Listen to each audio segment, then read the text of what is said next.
Bismillahirrahmanirrahim. Assalamualaikum warahmatullahi wabarakatuh. Selamat pagi anak-anak. Gimana kabarnya hari ini? Alhamdulillah. Ya, kenapa? Alhamdulillah, Bapak juga baik kok. Oke, sebelum kita mulai ke pembelajaran, marilah kita berdoa dulu ya. Ketua kelas, tolong pimpin doa ya. Amin. Sekarang kita absen dulu sebelum mulai pembelajaran hari ini ya. Sebelumnya ada yang gak hadir hari ini? Oh, alhamdulillah, bagus deh kalau hadir semuanya. Baik, anak-anak semuanya, setelah minggu kemarin kita belajar apa itu pendapatan nasional, tujuan dan manfaatnya. Nah, sekarang kita belajar bagaimana cara perhitungan pendapatan nasional. Sebelumnya ada yang masih ingat apa itu pendapatan nasional? Ya, kamu? Yap, betul sekali. Yang lain, barangkali ada yang mau menambahkan atau menambahkan pendapatnya. Oke, nggak apa-apa kalau tidak ada. Oke, sekarang kita langsung aja ya ke materi hari ini. Oh iya, untuk hari ini kita cuma belajar perhitungan pendapatan nasional. Nah, untuk sisanya kalian nanti akan mengerjakan sebuah tugas secara berkelompok, di mana nanti kalian akan menganalisis sebuah video dan menjawab pertanyaan-pertanyaan yang sudah Bapak siapkan. Siap ya? Oke. Untuk sekarang kita langsung saja ya ke pembahasan hari ini. Untuk mengulas materi minggu kemarin, apa itu pendapatan nasional? Yaitu pendapatan yang diterima oleh suatu negara selama 1 tahun yang diukur dengan nilai uang. Jadi maksudnya suatu pendapatan atau uang yang diterima oleh pemerintah atau negara selama 1 periode atau 1 tahun. Entah itu dari sektor ekonomi, industri, distribusi, atau bisa aja berasal dari pajak. Tentunya ya pendapatan nasional terbesarnya dari pajak, terus investasi asing, dan sebagainya. Oke, selanjutnya 3 pendekatan perhitungan pendapatan nasional. Yang pertama ada pendekatan produksi. Apa sih pendekatan produksi itu? Yaitu nilai barang dan jasa yang diproduksi di suatu negara dalam 1 tahun dengan cara menjumlahkan value added tiap proses produksinya. Rumusnya sendiri yaitu Y sama dengan P1 kali Q1 tambah P2 kali Q2 tambah P3 kali Q3 tambah P seterusnya dan Q seterusnya. Untuk keterangannya sendiri yaitu seperti yang kita ketahui Y sama dengan pendapatan nasional, Q1 jumlah barang ke-1, P1 harga barang ke-1, Q2 jumlah barang kedua, P2 harga barang kedua, QN jumlah barang yang keberapa, yang seterusnya, PN harga barang ke berapa, dan seterusnya. Nah, yang kedua pendekatan pengeluaran. Apa sih pendekatan pengeluaran itu? Yaitu jumlah pengeluaran secara nasional untuk membeli barang dan jasa yang dihasilkan dalam 1 tahun dengan cara menjumlahkan pengeluaran. Rumusnya sendiri yaitu Y sama dengan C tambah I tambah G tambah X kurangi M. Untuk Y sendiri yaitu pendapatan nasional, C adalah konsumsi atau pengeluaran, untuk I-nya investasi, untuk G-nya government expenditure, untuk X yaitu ekspor, untuk M yaitu impor. Perhitungannya disebut GNP atau Gross National Product. Yang ketiga ada pendekatan pendapatan, yaitu seluruh pendapatan yang diterima pemilik faktor produksi yang disumbangkan kepada rumah tangga produsen selama 1 tahun. Untuk rumusnya sendiri yaitu Y sama dengan R tambah I tambah W tambah P. Untuk Y sendiri yaitu pendapatan nasional, R adalah sewa tanah atau rental, I adalah bunga modal, W adalah upah, P adalah laba pengusaha atau skill. Perhitungan ini disebut national income. Selanjutnya ada konsep pendapatan nasional. Di sini terdapat beberapa konsep ya. Yang pertama ada GDP atau Gross Domestic Bruto, yaitu seluruh barang dan jasa yang dihasilkan masyarakat termasuk WNA dalam suatu negara selama 1 tahun. Yang kedua ada GNP, Gross National Product, yaitu seluruh barang dan jasa yang dihasilkan masyarakat dalam satu negara tidak termasuk WNA ditambah WNI yang berada di luar selama 1 tahun. Nah, untuk rumusnya sendiri yaitu GNP sama dengan GDP dikurangi Net Factor Income from Abroad, di mana NFIFA itu sama dengan Netto Factor LN. Yang ketiga ada Net National Product atau NNP. NNP sendiri rumusnya untuk menghitungnya yaitu NNP sama dengan GNP dikurangi depresiasi tambah replacement, di mana depresiasi atau penyusutan, replacement sendiri penggantian barang modal. Selanjutnya yang keempat ada NNI atau Net National Income. Net National Income sendiri memiliki rumus yaitu NNP dikurangi Indirect Tax atau pajak tidak langsung. Yang kelima Personal Income. Rumusnya sendiri yaitu PI sama dengan NNI ditambah Transfer Payment kurangi Social Security Payment tambah asuransi tambah Undistributed Profit tambah Corporate Tax.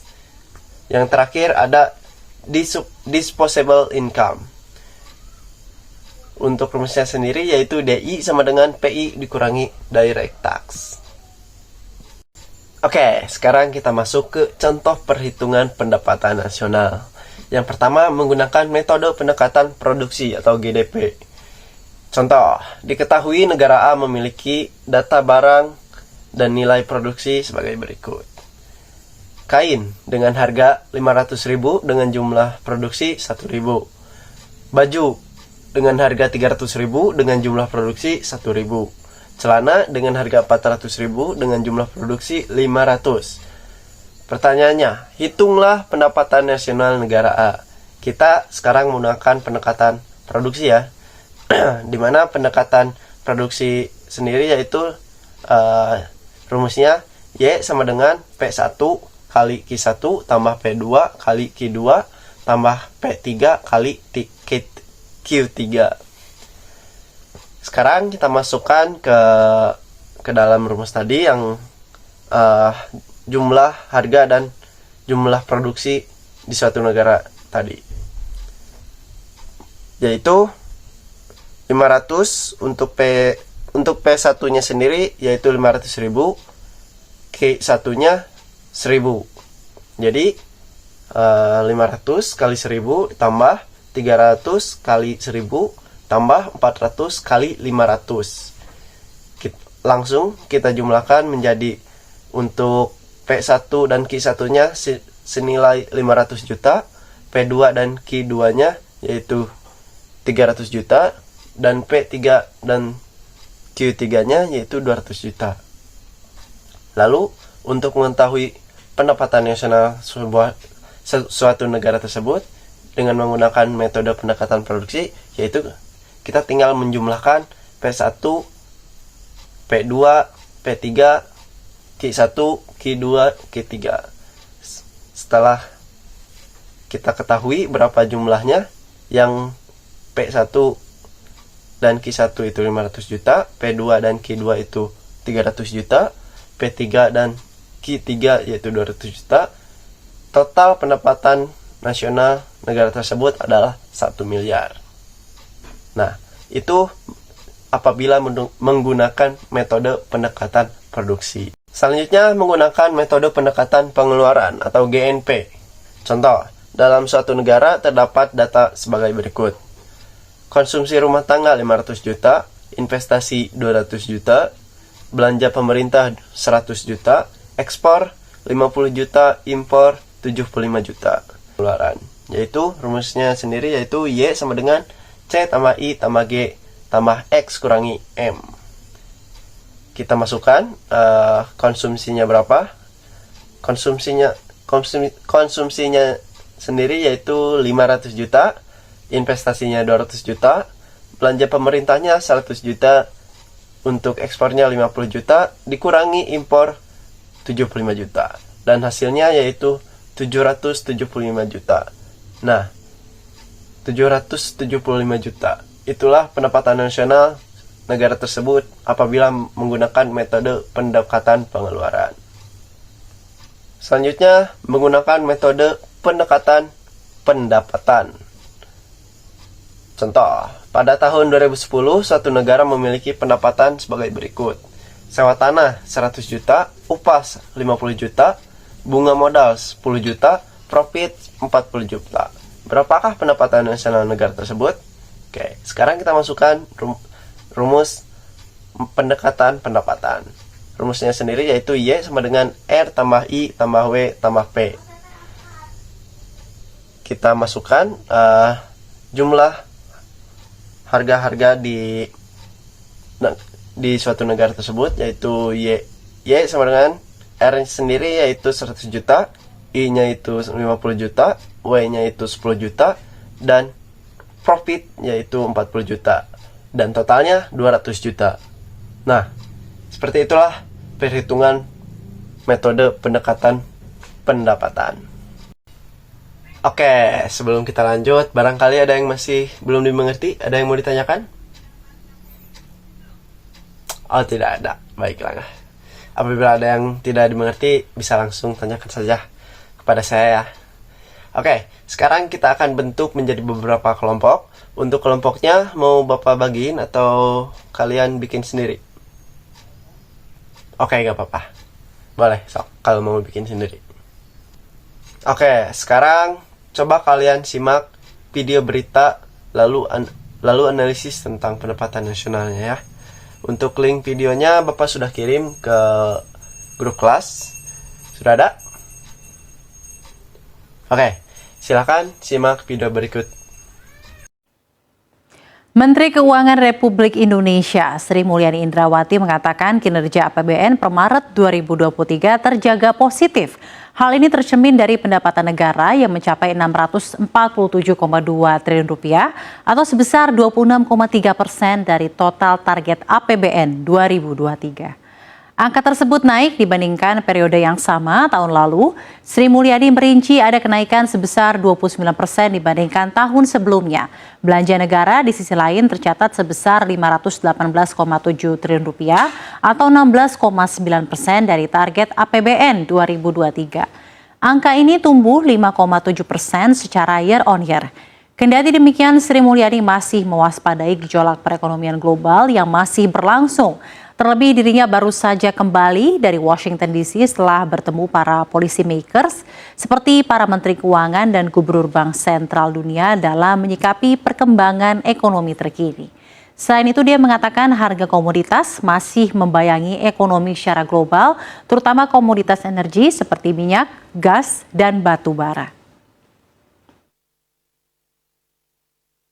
Walaupun semuanya menunjukkan tendensi mengalami penurunan atau Setelah kalian menyimak video tersebut, coba kalian jawab pertanyaan tersebut lalu diskusikan bersama teman kelompok mengenai jawaban setiap anggotanya. Setelah itu tuliskan hasilnya lalu presentasikan di depan kelas ya. Oke, jadi kesimpulannya hari ini yaitu ada 3 pendekatan perhitungan pendapatan nasional. Yang pertama ada pendekatan produksi, pendekatan pendapatan, dan pendekatan pengeluaran. Nah, setelah kita mempelajari cara perhitungan pendapatan nasional, Bapak harap kalian bisa menganalisis tentang konsep dan metode perhitungan pendapatan nasional ini. Baik, untuk hari ini Bapak cukupkan sekian. Mohon maaf apabila ada kesalahan, entah itu kata dalam penyampaian materinya. Mohon maaf yang sebesar-besarnya. Akhirul kalam. Wassalamualaikum warahmatullahi wabarakatuh.